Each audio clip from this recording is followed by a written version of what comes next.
Bonjour à toutes et bonjour à tous, c'est Hiro et Anagund. Salut! Et on se retrouve pour un GL très intéressant puisqu'on va carrément rejouer encore à Battlefield 3. Et oui. Pourquoi? Parce qu'on a déjà fait une vidéo, tout simplement parce que il y a eu une update, une nouvelle map qui est arrivée, qui s'appelle Caspian Border, qui est juste derrière nous. Et hop, d'ailleurs, on va nous enlever... très occupé, je préfère ne pas trop me disperser.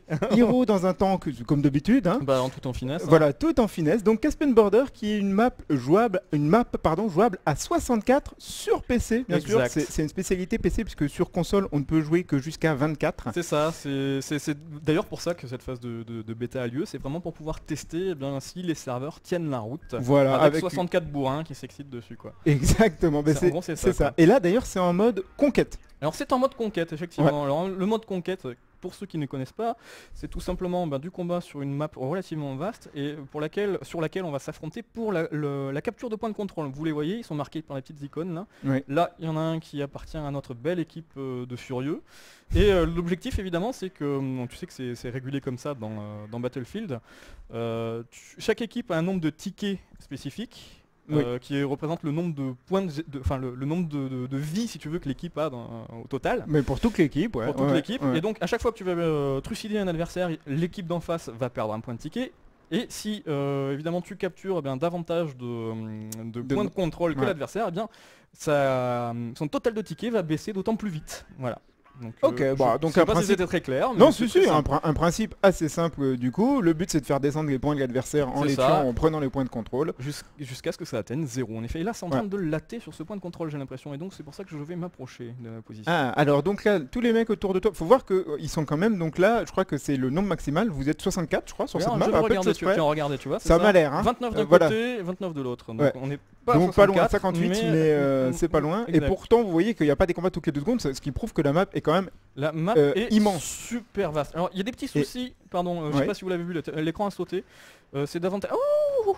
c'est un char, c'est davantage un souci de driver qui me demandait, c'est les mêmes soucis que Miniblob quand il avait fait sa bêta. Oui. Ce que je voulais dire c'est que là surtout on va en profiter pour regarder un petit peu la réalisation du truc. Franchement ouais. C'est un jeu qui a tombé visuellement. Et là je rappelle que dans les conditions gaming live, comme on enregistre par dessus, c'est peut-être même pas les meilleures conditions vraiment.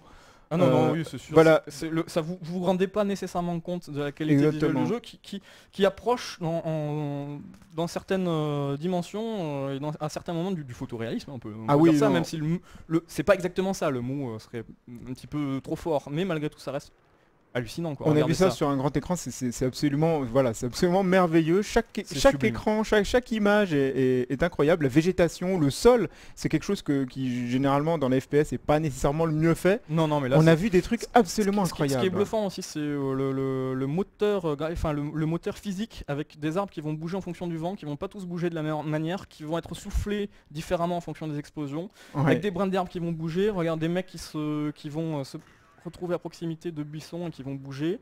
Enfin, le moteur physique, quand tu vois un char se déplacer, tu vois les plaques de blindage sur le côté qui rebondissent au fur et à mesure. Là c'est vraiment, ça tire un peu dans tous les sens. C'est juste vraiment tu en as eu un. Ce que je veux préciser, c'est ma config. Alors, alors là j'ai utilisé le PC que j'utilise au boulot et qui est tout neuf. Donc j'ai un i7 2600, 8 Go de RAM et une GTX 580 pour un rendu donc qui a à peu près tous les paramètres en ultra, donc le maximum. J'ai juste baissé un petit peu l'anti-aliasing qui est à x2 là, mais du coup franchement vu la résolution qu'on a, ça se voit pas tant que ça. On voit quand même un petit peu qu'il y a des petits soucis de connexion. Je sais pas si tu vois quand je me déplace, quand j'essaie de courir notamment, c'est à la gouille. Oui, ça la gouille. Bon là après ça reste une bêta, hein, on le rappelle. Donc qu'est-ce qu'il y a ? Il y a un char qui est en train d'arriver, un véhicule qui est... Ne me dis pas que t'as peur d'un char, pas toi. Si, alors tu sais le truc qui est super important dans Battlefield, c'est... Bon là je suis un fantassin, c'est de se cacher, je peux rien faire, c'est ça. J'ai pris... T'as pris un arbre sur la gueule, je pense. C'est naturel. T'as eu du bol de survivre quand même. Non mais c'est n'importe quoi, il a pété juste derrière moi. Laisse tomber la folie. Ça c'est pas mal. Ce que je voulais dire, élément très important du gameplay de Battlefield, c'est la possibilité à tout moment, quand vous spottez un adversaire, quand vous regardez un adversaire, d'appuyer sur la touche qui va bien, à savoir A en l'occurrence par définition, et qui va vous permettre de signaler à tous vos potes la position du dit adversaire. Il y a peu de gens qui l'utilisent sur console notamment. C'est absolument indispensable. J'ai pas vu beaucoup d'ennemis à part le mec qu'on a vu de dos là tout à l'heure. T'en as tué un tout à l'heure dans les arbres. En même temps, je fais un peu du tourisme, pour être tout à fait franc. Non, mais c'est pas mal. Le truc aussi, c'est que en fait, on contrôle tous les points. Donc c'est pour ça aussi que les ennemis sont peut-être plutôt localisés vers leur camp. Donc ce que je voulais dire en termes de gameplay, ça évoque finalement Battlefield 3 évoque vachement finalement un Bad Company 3, hein, tout simplement. Faut le dire. 2. Oui, enfin 2, mais je veux dire ça ressemble plus à une évolution de Bad Company qu'un Battlefield pur et dur, si je puis m'exprimer. C'est ça, ils ont pris effectivement, c'est vrai que le Bad Company 2, son multi a énormément marché, on va dire. Regarde ça, t'as vu ça c'est dingue. C'est incroyable. Son multi a énormément marché, donc oui, c'est normal qu'ils aient repris justement ces dernières bases. Ils ont eu une excellente expérience et un excellent retour sur Bad Company. Si ce n'est que là, effectivement, on retrouve ce qui faisait le charme des anciens Battlefield, à savoir des maps qui sont vachement plus vastes. C'est sûr. Donc globalement, et donc on a peut-être pu le voir là aussi, une des autres trucs qu'il n'y avait pas dans Bad Company, c'est le fait qu'on peut se coucher et ramper maintenant. Alors que c'était pas le cas dans Bad Company. Donc du coup, c'est la fête pour les snipers qui aiment se planquer dans les fourrés. Tu m'étonnes. Est-ce qu'ils peuvent se mettre des branches dans le nez Bien évidemment, évidemment. Tu vois, t'as aussi un petit... bon, ça relève du détail, hein. Mais davantage conscience peut-être encore, c'était déjà le cas dans Bad Company, mais de ton corps. Tu vois, quand tu sautes par-dessus un obstacle, bon là on va pas le voir parce que les obstacles sont assez bas. Du poids et de la... Tu vois effectivement, t'as plus, les mouvements sont plus réalistes, on va dire, même si il y a un peu plus d'inertie. Il y a un petit peu plus d'inertie, exactement. Alors pour ce qui est du feeling des armes, je sais pas comment tu fais pour survivre. C'est extrêmement proche de Bad Company, hein, c'est vraiment donc des armes plus lourdes que dans un Call of Duty, avec une cadence qui est assez réaliste somme toute, plus que dans Code, et des réactions et des trajectoires qui sont peut-être un petit peu plus crédibles, sans parler encore une fois de réalisme proprement parlé. D'ailleurs on peut peut-être parler aussi de la bande son. La bande son. En parlant de réalisme. Alors, je considérais la bande son de Bad Company 2, je sais, j'y reviens tout le temps, mais absolument, enfin je pensais que c'était la meilleure qui puisse se faire en termes de jeu de guerre.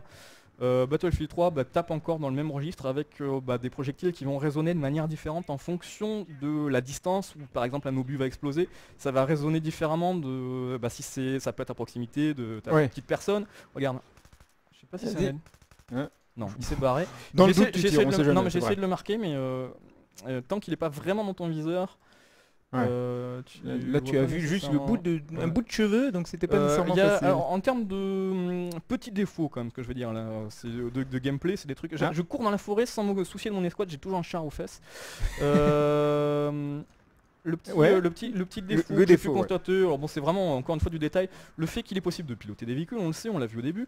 Il y a notamment des chasseurs, des avions qu'on voit peut-être voltiger un petit peu de temps en temps. Je sais pas, mis à part l'hélicoptère qui t'est atterri dessus, j'ai pas trop fait gaffe. Si on en voit trop là, effectivement. Mais normalement il y a des avions de chasse et c'est vrai qu'ils ont tendance, pour les besoins du gameplay, parce que s'ils se baladaient à des vitesses supersoniques ça serait injouable. Je vais aller par là-bas parce que ça a l'air de latter en plus. Troisième fois que je repasse par là, mais c'est pas grave. En fait... Ah tiens, un avion là à ta droite. Tu vois, regarde, un avion de chasse qui se déplace à cette vitesse là au-dessus d'un champ de bataille, t'as déjà vu ça? Non. Donc bon, il y a ce petit côté pas crédible, mais encore une fois c'est pour le plaisir de jeu, c'est le gameplay qui prime, et là pour le coup c'est vachement réussi. Et l'autre petit truc qui me chagrinait, c'est qu'il est possible, comme dans les Bad Company, tu sais, t'as différentes classes de personnages, tu peux également customiser tes armes, et le fait est que par moment, tu peux débloquer ce qu'ils appellent... Oh regarde, c'est une station essence qui est pétée, c'est excellent. Franchement c'est super bien fait, les bagnoles et tout, le feu. En sachant que les bâtiments sont destructibles encore. Hein. Oui, entièrement, donc c'est pas du, j'allais dire du précalculé en de certaines... Bon. On avait dit rivole. J'ai fait une rivole là. Je me suis étouffé. Je me suis étouffé. Voilà, enfin bref, comme c'est destructible, normalement les décors destructibles sont connus pour être un peu plus moches que les décors qui ne bougent pas. Oui, là, et pour le coup ça le... Et là quand tu vois les graphismes du jeu et de savoir qu'en plus les bâtiments sont destructibles, décidément c'est moi et la langue française. Hein. Alors, je me permets de revenir juste 5 secondes sur ce que j'essayais d'expliquer péniblement tout à l'heure. Oui. Il s'est fait descendre le mec. Le fait que dans l'équipement que tu peux choper, tu as une lampe de combat. Et cette lampe de combat est super bizarre parce que de jour... Si, là tu l'as. Oh bravo. Parce que de jour, tu peux quand même te faire éblouir par un mec qui est à 20 mètres de toi avec sa lampe allumée alors qu'il c'est en pleine journée et en gros tu vois à peine sa silhouette et c'est super déstabilisant et c'est super pas crédible non plus. Et je me demande pourquoi ils ont fait ce choix. Alors c'est pareil, hein, tu peux aveugler un mec avec une visée laser et tout, mais les lampes c'est n'importe quoi. Donc, espérons que ce soit quelque chose qui le rectifieront. On rappelle que c'est une détail.